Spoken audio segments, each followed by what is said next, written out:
Vamos a hablar de este tema que es sarcopenia en el adulto mayor, aproximación desde el consultorio. Este es el contenido que vamos a discutir hoy, la relación entre el hueso y el músculo, el envejecimiento muscular y la sarcopenia, la definición y el contexto epidemiológico, cómo se relaciona la sarcopenia con síndromes geriátricos, la aproximación al diagnóstico de sarcopenia, qué es osteosarcopenia, la aproximación terapéutica y algunas conclusiones. Entonces, este cuestionamiento es bien interesante porque la pregunta aquí es ¿por qué hablar de sarcopenia en un simposio de osteoporosis? Y yo creo que esta diapositiva, las personas que ya han estado en charlas de este simposio, la han visto previamente. Entonces nosotros tenemos que entender que el hueso está en función del músculo, son una unidad funcional. Es decir, que siempre que haya un paciente con osteoporosis, nosotros debemos sospechar que el músculo puede estar enfermo también. Y ustedes ven que aquí hay factores de regulación compartidos y comunes, como es la regulación endocrina, que la comparten tanto el hueso como el músculo, la parte nutricional, todo el influjo hormonal, el estrés biomecánico que se puede imprimir para ambos y la regulación del sistema nervioso, pues obviamente esto nos habla de ese sistema de integridad osteomuscular. ¿Cómo vamos a definir la sarcopenia? Tenemos dos definiciones, la definición clásica, que es la baja masa muscular, pero a partir del 2018, en donde sale una actualización del Consenso Europeo de Sarcopenia, nos hablan de una definición operativa en donde es un poco más completa y hablan de una alteración generalizada y progresiva del músculo que se asocia a desenlaces adversos como caídas, fracturas, discapacidad y mortalidad. Y aquí tenemos un punto fundamental y es que para la definición de sarcopenia operativa actual, la fuerza muscular juega un rol fundamental y ya lo vamos a ver seguidamente por qué. Entonces tenemos en esta tabla la definición operacional en donde tenemos un diagnóstico probable si está el criterio 1. Entonces fíjense ustedes que el criterio 1 nos habla de baja fuerza muscular, antes que pensar en una baja masa muscular, porque finalmente los desenlaces adversos que se han visto en los pacientes están relacionados directamente con la pérdida de la fuerza y el desempeño físico. Entonces tenemos los tres criterios fundamentales, que es la baja fuerza muscular, como es la dinapenia, la baja masa muscular, que es la sarcopenia, y la disminución del desempeño físico, que lo podemos entender como cratopenia. Entonces, sabemos que la sarcopenia es una patología que muy similar a la osteoporosis está ligada al envejecimiento. La masa muscular y la fuerza muscular tienen un deterioro fisiológico al pasar los años. Entonces, tenemos una pérdida fisiológica de la masa muscular que va alrededor del 1 al 2% por año a partir de los 50 años.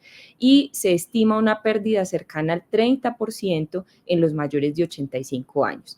Desde ese pico de masa muscular que se alcanza entre los 25 y 35 años. La fuerza muscular, entonces, tenemos que la pérdida fisiológica es mucho más temprana. Entonces, fíjense que la masa se empieza a perder a partir de los 50 años, pero la fuerza muscular empieza a deteriorarse a partir de los 30 años, en un 1% por año. Y se tiene una mayor pérdida a partir de los 70 años.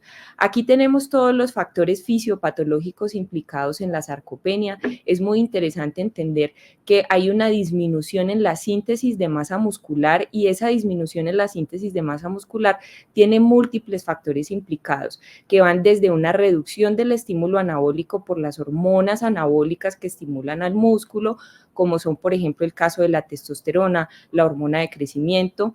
Hay una disminución en la inactividad física, hay una marmorización del músculo, es decir, una infiltración grasa de ese músculo, hay una reducción en la activación de las células satélite y eso lleva a una disminución en las fibras tipo 2, que son las fibras de contracción rápida y que son las más eficaces en cuanto a lo que sabemos de fuerza muscular.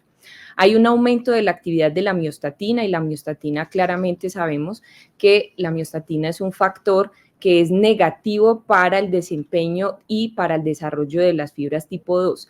Entonces vamos a ver que este es un target terapéutico un poco más adelante. La disminución de la ingesta proteica, el estado nutricional, o sea, convergen una cantidad de factores que van a llevar a que la masa muscular disminuya y así su eficacia.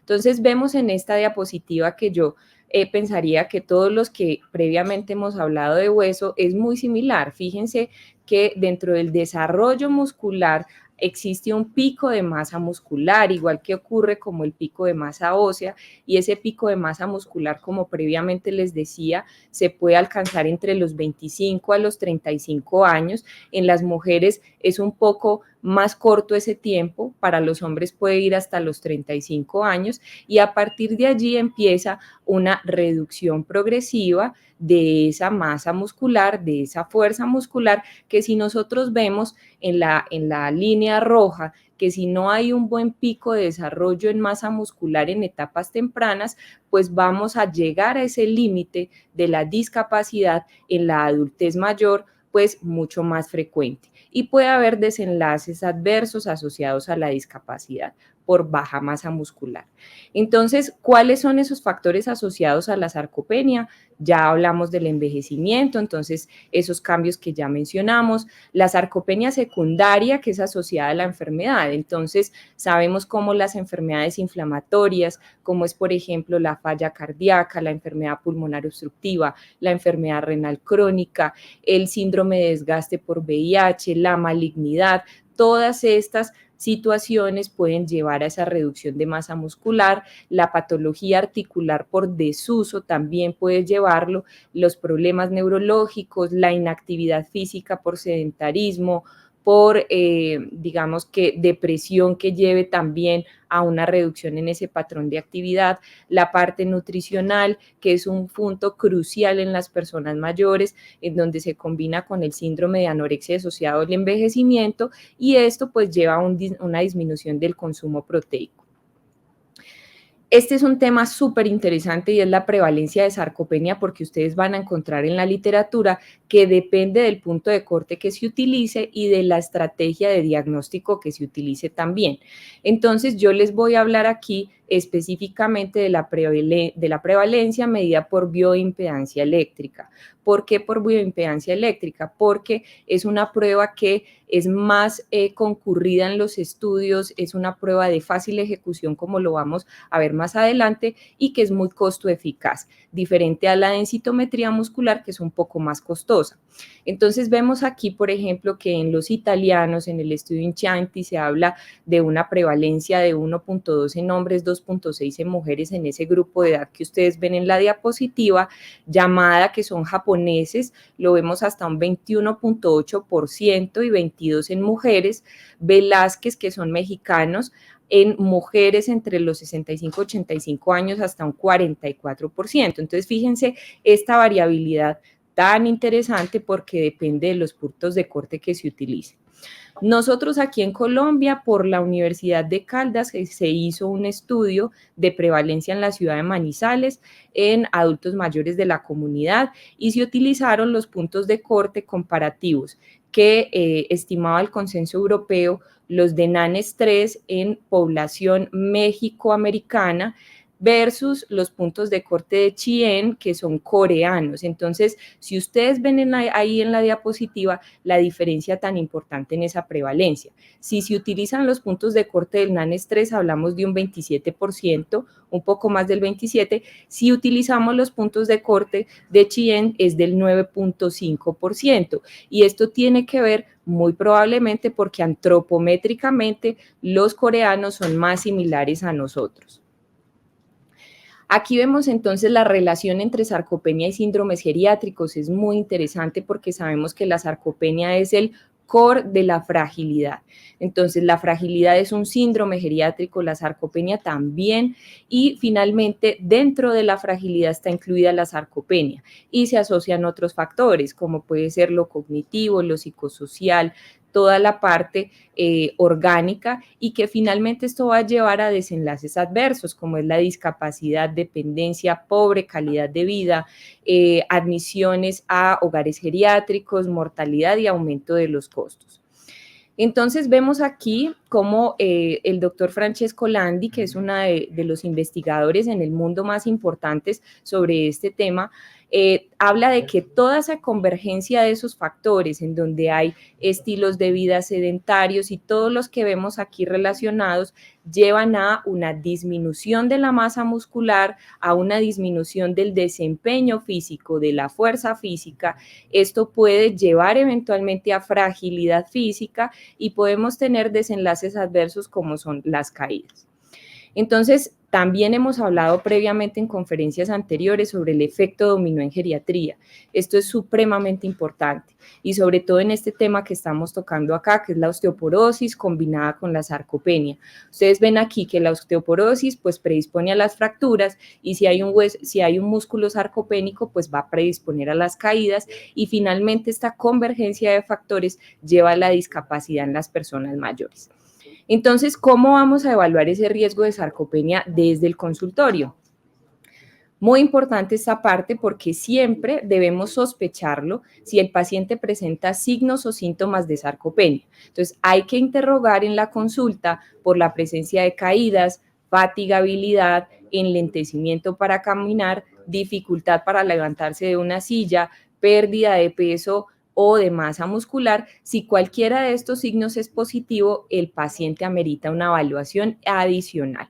Aquí vemos la recomendación que nos da el Consenso Europeo, que es utilizar esta escala de tamizaje, que es el SARC-F para sarcopenia. Es muy práctico para utilizar desde el consultorio porque básicamente es un interrogatorio que se le hace al paciente.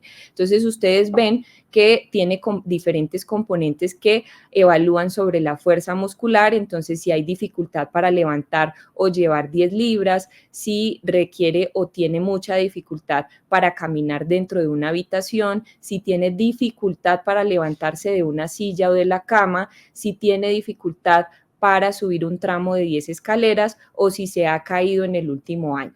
Si tenemos un puntaje mayor de 4 puntos, es un paciente que es de riesgo y debe ir a una evaluación de fuerza muscular. Entonces, aquí nosotros vemos cómo podemos evaluar la fuerza muscular, cómo podemos evaluar el desempeño físico. Vemos acá la tabla de los puntos de corte de acuerdo con las pruebas de diagnóstico y estos puntos de corte son sacados del estudio NANES 3. Entonces, vemos cómo la fuerza muscular para los hombres por dinamometría, como lo ilustramos aquí en la diapositiva, este es un dinamómetro de prensión manual para medir la fuerza de agarre, que es un dispositivo que es de fácil acceso, es barato y se puede tener en el consultorio. Entonces tenemos punto de corte para hombres menor de 27 kilogramos, es de sospecha para disminución de baja fuerza muscular, punto de corte en mujeres menor de 16 kilogramos. Adicionalmente, aquí tenemos los puntos de corte de lo que vamos a hablar un poquito más adelante, que es de la masa muscular apendicular por medición a través de bioimpedancia o a través de densitometría muscular. Vemos acá los puntos de corte específicos para hombres y mujeres y las pruebas de desempeño físico que son importantes para nosotros calificar si la sarcopenia es severa o no, en donde está la velocidad de la marcha, el SPPB menor de 8 puntos y la prueba de Time Up and Go Test, que es de más de 20 segundos, o la caminata de 400 metros. Entonces, vemos aquí el algoritmo, la actualización que hay del año 2018 es mucho más práctica que la que teníamos previamente del año 2010. Entonces, vemos que si hay un caso sospechoso, se aplica inicialmente la escala SARC-F. Si es positiva, el paciente va a una evaluación de la fuerza muscular a través de fuerza de agarre o de la prueba de la silla, de pararse de silla. Y si esto es positivo, hay una alta probabilidad de que este paciente es sarcopénico. Y fíjense lo que se resalta en el cuadro azul. En la práctica clínica, esto puede ser suficiente para empezar a evaluar causas y definir una intervención. Entonces, por lo tanto, no es necesario un método sofisticado para definir el diagnóstico de sarcopenia y para elaborar una intervención en este paciente. Entonces, Fíjense que desde el consultorio se puede evaluar la sarcopenia, se puede hacer el diagnóstico y se puede intervenir el paciente. Más adelante ustedes ven en la parte inferior de la diapositiva el diagnóstico confirmatorio para evaluar la masa muscular que se puede hacer a través de densitometría, bioimpedancia, tomografía del psoas, por ejemplo, como vamos a mostrar ahorita, o resonancia muscular del muslo. Si está bajo, ya está confirmado el diagnóstico y ya vamos a evaluar la severidad de la sarcopenia a través de una prueba de desempeño físico. Entonces, como lo he hablado previamente, métodos de diagnóstico para medir la masa muscular. Los que más recomienda el consenso europeo son estos dos por la practicidad que tienen de la ejecución en el contexto clínico. Está la bioimpedancia eléctrica, que es mucho más barata, mucho más asequible, y recordemos también, hay estudios en Colombia que ya han demostrado los puntos de corte por bioimpedancia. Entonces, para nuestra población sería una técnica de diagnóstico o de confirmatoria bien interesante para usar. Y sabemos que mide el músculo esquelético apendicular, se hace una medición indirecta a través de la conductancia eléctrica, utiliza la ecuación de Sergi para la estandarización, y aquí tenemos una dificultad porque la ecuación de Sergi está basada en un algoritmo de estudios de superficie corporal en personas europeas. Entonces, una de las recomendaciones que saca el consenso europeo es que por favor se hagan evaluaciones aplicadas para poblaciones específicas, como es el caso de los latinoamericanos, y puede afectarse por el estado de hidratación. Ustedes saben que el agua es un conductor de electricidad y que finalmente puede sesgar los hallazgos. La densitometría muscular también nos mide músculo esquelético total o el apendicular, hace una correlación con la superficie corporal y tiene algoritmos de medida que están basados con la talla, con el peso, con el índice de masa corporal. Hay otros métodos de diagnóstico, está la resonancia del corte transversal del muslo, que es un estudio más costoso, que es operador también dependiente, la TAC del psoas, el test de dilución de creatina. Una de las estrategias que probablemente más adelante veamos de mayor uso va a ser la ultrasonografía muscular. Se menciona aquí en el consenso que hay estudios en curso para estandarizar puntos de corte y ver cuáles son las medidas más adecuadas y de qué músculos se pretenden medir con ultrasonografía. Biomarcadores es muy difícil porque, como ustedes ven en la fisiopatología de la sarcopenia, es muy complejo porque hay una interacción de muchos factores asociados con el inflammaging, por ejemplo, y otros factores relacionados. Aquí vemos la prueba de desempeño muscular, una de ellas que es el Time Up and Go Test. Es muy sencillo, se puede hacer en el consultorio, como lo ven aquí en la diapositiva. El paciente está sentado en una silla, camina 3 metros, se devuelve y se vuelve a sentar. El punto de corte es mayor de 20 segundos para ser sospechoso de sarcopenia. Las otras pruebas de desempeño son la velocidad de marcha y el Short Performance Physical Battery, que también lo podemos utilizar desde el consultorio, es práctico y que tiene un punto de corte menor de 8 para sospecha. Finalmente, entonces, para resumirles un poco y como lo empezamos en la diapositiva inicial, siempre que el hueso esté enfermo hay que pensar que puede haber problema en el músculo. Entonces, ya se está hablando en la literatura desde hace años atrás. Ustedes ven que esta publicación es del 2017 de la osteosarcopenia como síndrome geriátrico. Entonces, es la combinación de ambos, la osteoporosis combinada con la sarcopenia. Vemos que hay factores específicos de riesgo de osteoporosis y de sarcopenia, pero son muchísimos más los que comparten en conjunto, tanto la osteoporosis como la sarcopenia. Entonces, por ejemplo, el consumo de alcohol, glucocorticoides, la menopausia, bajo consumo proteico, todos los que vemos en esta lista. El doctor Gustavo Duque nos hace un llamado desde el punto de vista clínico porque el principal problema en la práctica clínica es que la atención está fragmentada. Entonces se ve que la osteoporosis la ve el endocrinólogo, la ve el reumatólogo, a veces también la ve el ortopedista, pero la sarcopenia la ve el geriatra, ¿sí? Entonces, ¿cuál es esa propuesta? Pues establecer un manejo conjunto, un manejo integral en donde haya clínicas de osteosarcopenia para la intervención. Finalmente, aproximación terapéutica.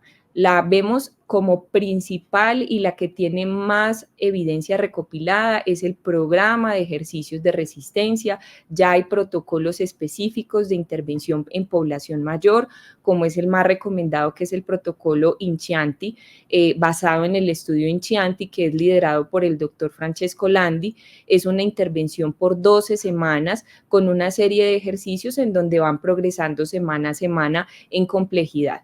Hay metaanálisis diversos, les traje este que es de Goodman del 2017 que analiza 9 ensayos clínicos en donde el programa de intervención de ejercicios de resistencia se comporta como un factor protector. El consumo de proteína también muy importante, en cuanto a que debemos consumir o recomendarle a los pacientes la proteína que contenga aminoácidos de alto valor biológico, como es la leucina, isoleucina, proteína derivada de animales. Siempre les decimos a los pacientes, todo lo que usted piense que viene de los animales probablemente tenga proteína de alto valor biológico. Se recomienda en la literatura, dependiendo del perfil del paciente, consumir entre 1 a 1.5 gramos por kilogramo día de proteína y se logra un mayor efecto anabólico en la parte muscular si ese consumo proteico se reparte en 3 tomas. Es decir, no es tan conveniente que toda esa carga de proteína la consuman en una sola comida, sino que se reparta en 3 tomas. La vitamina D también amplia evidencia tiene. Los niveles para osteosarcopenia están en torno a los 50 nanogramos por mililitro. Ya hay estudios que respaldan estos niveles. Favorece la diferenciación de las fibras tipo 2. Sabemos que el músculo tiene receptores de vitamina D. Y finalmente, ese efecto hormonal que tiene la vitamina D sobre el músculo es benéfico. El HMB, que es el hidroximetilbutirato, que es el sustrato principal de la leucina, favorece la actividad anabólica dentro del músculo, sobre todo la actividad del IGF-1. También favorece la activación del mTOR. ¿Qué hace el mTOR? Básicamente lo que hace es activar la célula satélite para que haya esa diferenciación a las fibras tipo 2 y también ayuda de esa misma manera a bloquear el efecto de la miostatina a nivel muscular. Sabemos que se puede consumir entre 2.5 a 3 gramos día. Esto puede aumentar la masa muscular de forma significativa y esta proporción en gramos, digamos que es estudiada en población joven y también en población mayor. Entonces, otras terapias no han demostrado una evidencia contundente. Entonces, se han hecho estudios con hormonas anabólicas, testosterona, moduladores de los receptores de andrógenos, y realmente no hay un impacto significativo en lo que es la dinapenia. Pueden aumentar la masa muscular, pero no hay ese efecto principal que es sobre la fuerza. La anamorelina, que es uno de los ensayos clínicos recientes que hay, que es un modulador del receptor de grelina. Digamos que hay estudios en fase 3 que todavía no han documentado una claridad en esa intervención terapéutica. Y también los anticuerpos antimiostatina, hasta el momento la evidencia ha sido insuficiente. Entonces, fíjense que la aproximación terapéutica también es muy sencilla y se puede abordar desde la consulta externa con el paciente. Entonces, como conclusiones tenemos que el músculo y el hueso son una unidad funcional. Siempre que hay osteoporosis hay que sospechar sarcopenia. La sarcopenia es un síndrome geriátrico que requiere una aproximación multidimensional. En la consulta de un adulto mayor siempre se deben preguntar por síntomas de sarcopenia y en caso de ser positivo se requiere una evaluación adicional. La aproximación diagnóstica desde el consultorio puede hacerse con pruebas básicas: fuerza de agarre, prueba de levantarse de silla. No se requieren métodos sofisticados para hacer ese diagnóstico. En nuestro contexto colombiano se recomienda la prueba confirmatoria con bioimpedancia eléctrica. Se necesitan más estudios en poblaciones específicas para definir esos puntos de corte por densitometría muscular. Y la intervención más contundente de la sarcopenia es un programa de resistencia muscular. El consumo de proteína, la suplementación de vitamina D y el HMB también son estrategias que tienen un impacto clínico importante. Eso era lo que quería dejarles como mensaje el día de hoy. Muchas gracias.